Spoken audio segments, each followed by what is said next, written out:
I know everybody. I catch a lot of guff on the intertubes for talking about dots and made a joke about that. But today, talking about good old standard modern iron sights and how useful they can be if you're willing to do the work to get good with them. Today's video is brought to us by Mantis. The Mantis family of products is integral to ASP staff building handgun and carbine skills and are your most economical and fastest path to improvement in your skills too.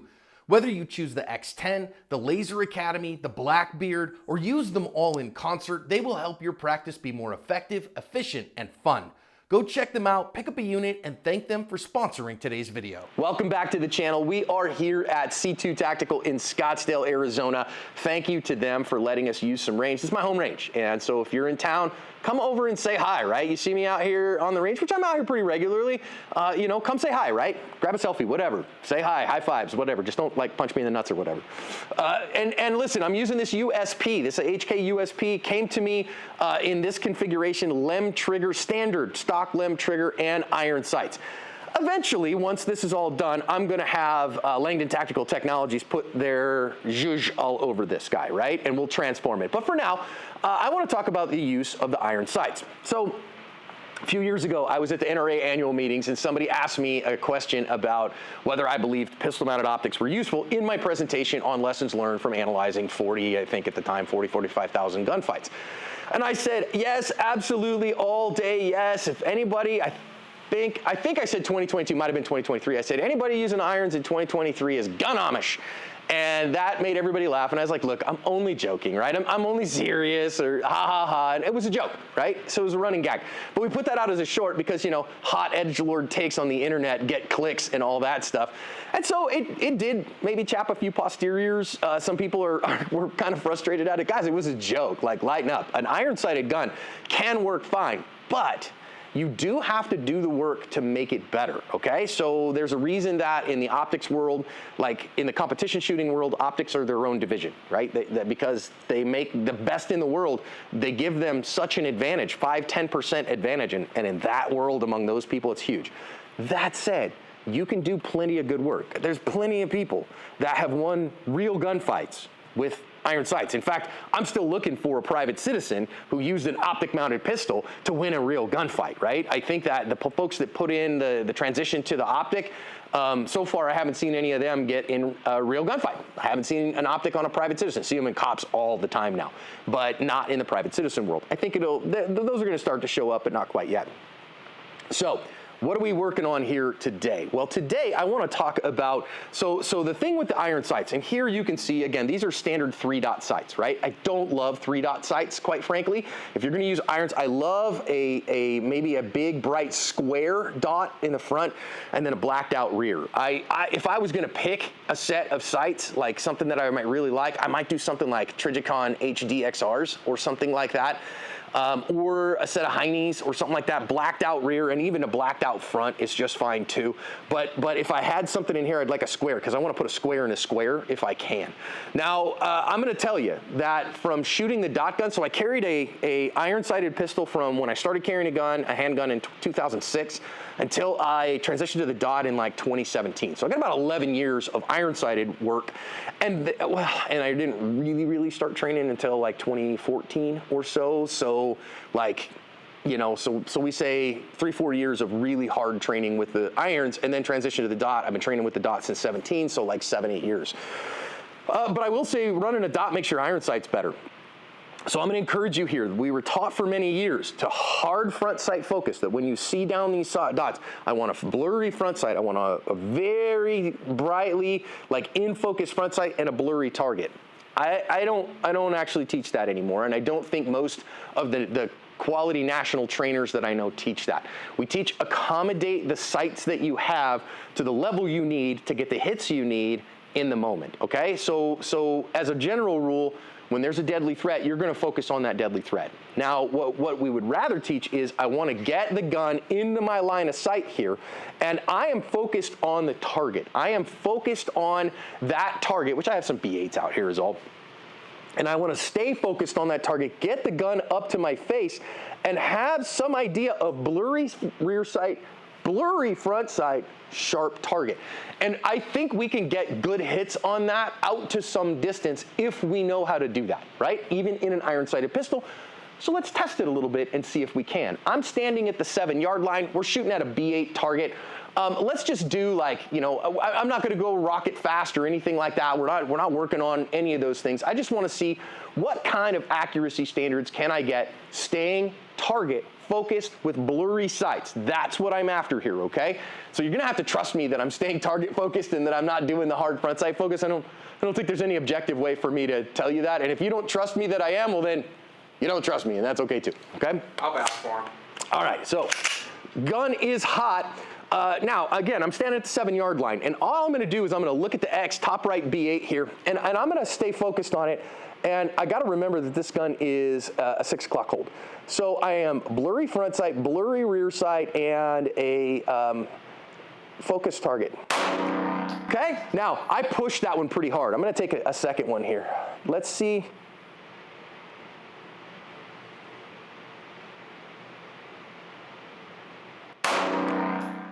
Another one. What just happened? Okay, that third one was a little bit better. I think I'm healing just a little bit. That's just me. Remember, the biggest problem usually in your shooting is the loose nut behind the trigger. Okay, so that's just me. Let's go take a look at how badly I did. Even if we said, whatever, okay, so can I get accurate hits? I'd call these on the edge of the 9 ring okay, but at the rate that I was shooting, that's not my standard. That's a little closer to my standard of shooting, right? So again, I'm not seeing the front sight. I'm focused on the target. I think what I'm doing here is I'm just healing just a little bit at the end because this LEM trigger stacks. It's a stock LEM trigger, right? Let's go back to 10 yards and see what it does. Now, every once in a while on the channel, somebody says, John, if you shoot somebody at 10 yards, you're going to prison. It's not necessarily true. We see plenty of gunfights where legitimate, justified shots happen 10, 15, 20, 25 yards for private citizens. Now, again, it's not about where I shoot somebody. It's not about how far they are away. It's about why I shot them, right? So why did I shoot that guy? He was pointing a gun at me. Well, but he was so far away. Why didn't you? He was pointing a gun at me. He was going to kill me. I was absolutely sure I was going to die, and so I had to shoot him. Okay, fine. Or he was pointing a gun at somebody else, and I was 10 yards away. I mean, not to put too fine a point on it, how far was Eli Dickens from the guy killing people at the mall? 40 freaking yards. And did he have any problems with the cops on that? No, he's not going to have any problems with that. They gave him a key to the city, for God's sake. So that's a myth, but now you better be able to articulate what the threat was. So that's a different issue, right? So all right, 10 yards. 10 yards here, iron sights, target focus. So I'm target focused. I see my front sight, my rear sight are blurry. There we go. That was what I was looking for. Again, I'm just trying to press this. This stock LEM trigger is stacky as all get out. Holy Moses, is it stacky. That last one, I definitely felt the push upward. Let's see if I can do a little better than that.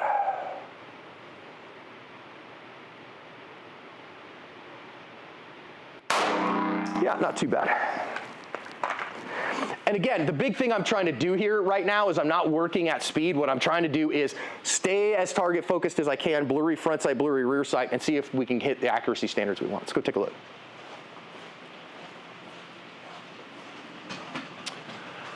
Yep, no problem. 1, 2, 3, 4 here. And again, you can see I'm running a little high. I am so used to holding over the target. I'm having a little bit of trouble here. And also, I think maybe the sights might be just actually printing a little high for me.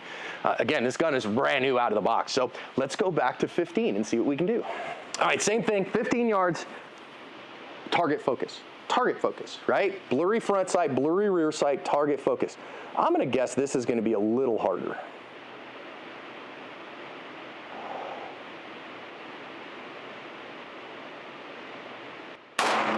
Whew. Boy, that printed high as all get out. I think this gun actually might be printing high on that. Or, no, I know exactly what it is.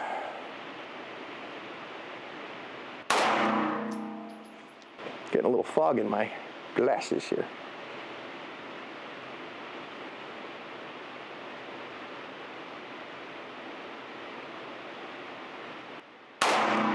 Let's go take a look. I flew one high, way high. I'll tell you why in a second. Come on down.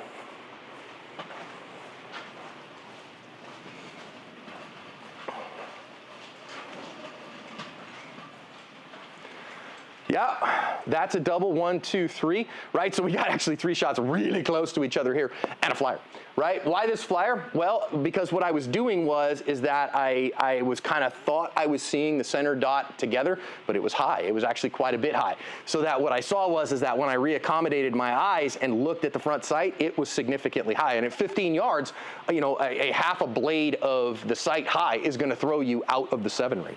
That's what's going to happen. But once I reaccommodated that and said, no, put those 3 together. It's one of the reasons actually I don't like the dots. I don't like dot sights. Now, what does this teach us?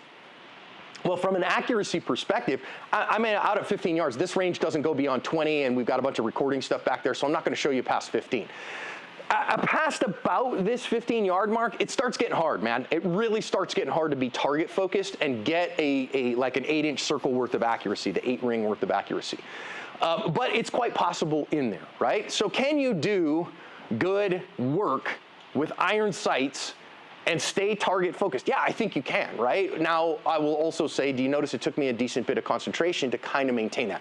Some of that is just me with my visual focus. Let's go back to 7 yards and see if we can do a couple of doubles, a couple of kind of, you know, see if we can get some recoil control, and can we see our sights enough at 7 yards if we're accommodating and seeing the target and target focusing to stay inside of a B8? I think we can. Now, in particular here, I'm not going to shoot jailbait splits, okay? First of all, I'm not those guys, right? You're going to see the guys that are shooting, you know, gosh, watch Isaac Lockwood, and he's shooting .11s or some craziness like that. I'm not that guy, okay? Number one, when I'm shooting fast, I am like .21, .22 splits. That's who I am, all right? That's kind of my limit. Secondly here, what I'm trying to do is accommodate my sights and see my sights.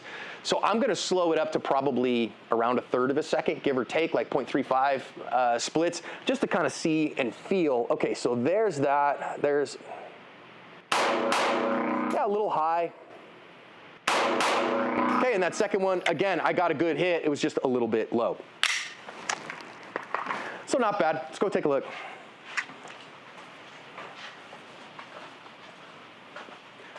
Yeah, and I actually had a double there too, which is kind of fun. You just don't expect that, you know, running to arms, right? So this was 1-2 on the first one, 1-2 on the second one, and all that inside of the B8, and running that again target focused. I'm not looking at the irons. So just as a point of reference, right? Can you do good work with iron sights? Heck yes, you can. There's no question about it, right? And the vast majority of people that are not training junkies are carrying iron-sighted pistols, and I get that. Can we make improvements? Yeah, I think we can. I think a dot does make things a lot easier for most people, and they build skill. They get better results. At a lower level of personal skill, they'll get better results. And at the end of the day, what I'm looking for is results. That said, these results are perfectly acceptable, and they can work just fine. So I'm going to be running this gun for a little while and kind of working on some stuff. I'm getting used to it today, and then in subsequent videos in subsequent weeks, we'll put this on a clock, see what we can get in terms of seeing it, getting good hits, making sure that we're accountable for that stuff, and then compare it to my work with a P30 with a dot on it. Anyways, guys, it's okay, right? It's okay to be Amish. I'm totally down with it. Brother Hezekiah, I welcome you with open arms, and I love you.